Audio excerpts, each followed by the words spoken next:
Vous écoutez le Flash Actu, issu de l'épisode S403 du podcast Faut pas pousser les ISO, diffusé le jeudi 31 mars 2022.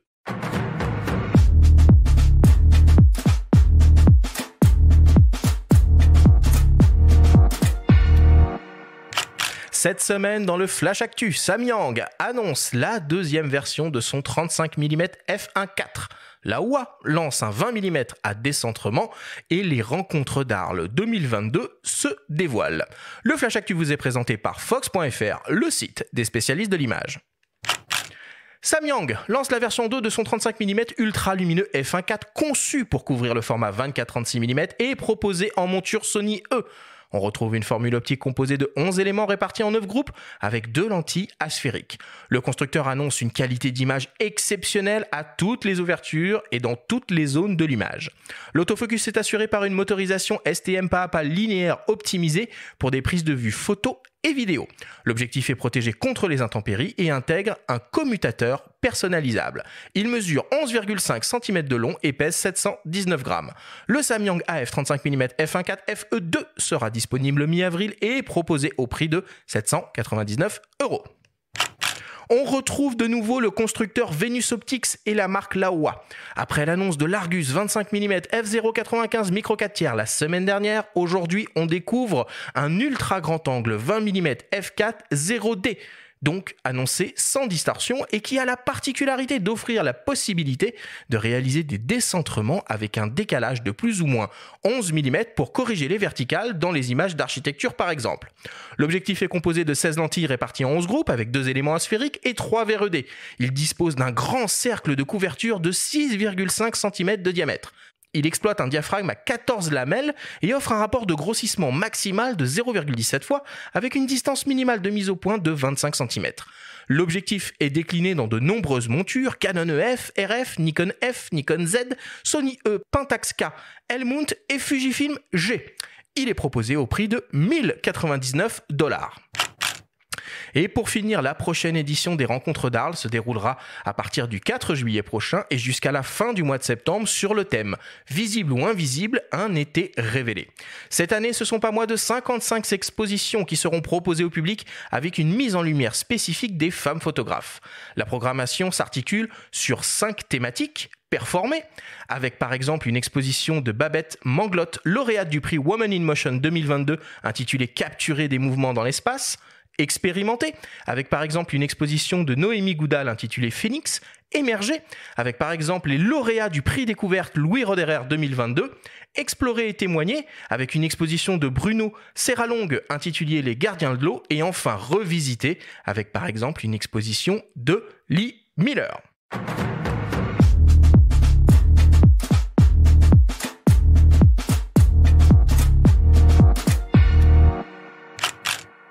Voilà pour l'actualité cette semaine, toujours et encore dominée par l'arrivée de nouveaux objectifs de constructeurs tierces, Samyang, Laowa, encore.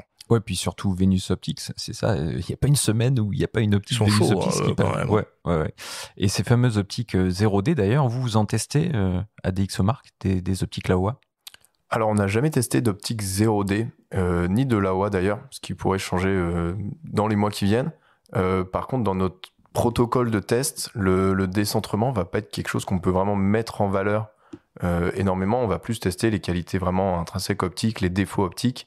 Alors le 0D, c'est zéro distorsion. Mais là, cette nouvelle optique-là, elle permet les décentrements. C'est souvent les photographes d'architecture qui utilisent ce type d'objectif. Je sais qu'il y en a aussi à l'époque, en tout cas, des réflexes, des modèles chez Canon et Nikon qui étaient assez réputés. Alors moi, j'ai vu passer quand même un teaser qui est assez surprenant. Alors je l'ai pas mis dans le déroulé principal du Flash Actu. On y reviendra peut-être la semaine prochaine, mais il semblerait que la marque TT Artisan, donc une marque d'optique chinoise, soit sur le point de lancer sa première optique autofocus. Ce serait un 32 mm f2.8 et ce serait décliné dans quasiment toutes les montures hybrides qui existent, dont Nikon Z et Canon RF. Et on le sait que Nikon et Canon n'ont a priori pas ouvert leur protocole de communication sur ces nouvelles montures. Donc ça voudrait dire que le constructeur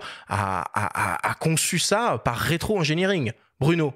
pourquoi pas, hein. C'est pas très étonnant de la part de TT Artisan, puisque de toute façon ils sont dans la même veine que Victrox et Mieke et on va dire toute la bande. C'est plus étonnant, par contre, qui vraiment ouais, je sais pas comment ils arrivent à avoir suffisamment d'ingénieurs pour à la fois dessiner des nouvelles optiques ultra lumineuses et dessiner des optiques autofocus pour des montures dont les spécifications sont pas ouvertes. C'est le mystère de la Chine. T'avais été séduite par les optiques TT Artisan que t'avais dit, les manuels des TT Artisan, je n'ai pas testé des TT Artisan. J'ai testé des Seven Artisan et j'ai été très déçu. C'est pas la même chose, Seven Artisan et TT Artisan? Ah non, c'est pas pareil. Okay. C'est désolé.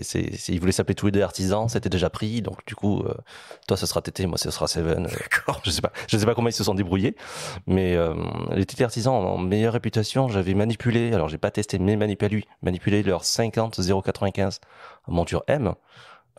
Qui en termes de construction est assez impressionnant. C'est moi qui suis habitué au Noctilux.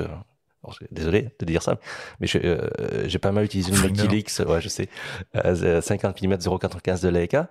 Le TT Artisan était pas loin derrière, et en termes de performance pure et dure, pour une fraction du prix, ça les vaut. Mais en vrai, ce qui m'intéresse le plus, c'est dans tout ce que tu as annoncé, c'est le Samyang, le 35 1.4. J'avais adoré la première version quand elle était sortie parce que. Elle était énorme quand même. Elle était énorme, elle était vraiment volumineuse quoi, comme le 85 1.4. Elle était au volume du 35 1.4 Sony qui s'est sorti quasiment en même temps. En termes de performance, on l'avait testé à l'époque. C'est vrai. Quand on travaillait ensemble, ils étaient 1-2% derrière le Sony pour une fraction du prix. Donc, et un rendu en plus vachement sympa. Donc, j'attends beaucoup de cette optique. Benjamin, est-ce que tu as vu passer d'autres actualités cette semaine que tu aimerais qu'on évoque ici? Bon, on va saluer le projet Macadam Color Street Photo de notre ami Jean-Christophe Béchet qui a été financé via la plateforme Ulule. Toi, tu cherchais un mécène tout à l'heure pour ton bouquin. Bon, il y a beaucoup de photographes qui passent par les plateformes de financement participatif. C'est son cas. Donc, son manifeste de street photo va paraître bientôt. Et il sera principalement articulé autour de 3 entretiens avec Michel Poivert, Jean-Luc Monterosso et Sylvie Hugues, qu'on connaît bien aussi. Donc ça, c'est apparaît très prochainement. Et puis, autre ouvrage, on le rappelle, qui a été aussi financé via Ulule, c'est le livre de Jean-Michel Lenoir, qu'on a reçu ici lors de la première émission de la saison 4 sur la photographie hivernale, et son livre Éléments que vous pouvez vous procurer sur son site en direct, et ça vaut le coup.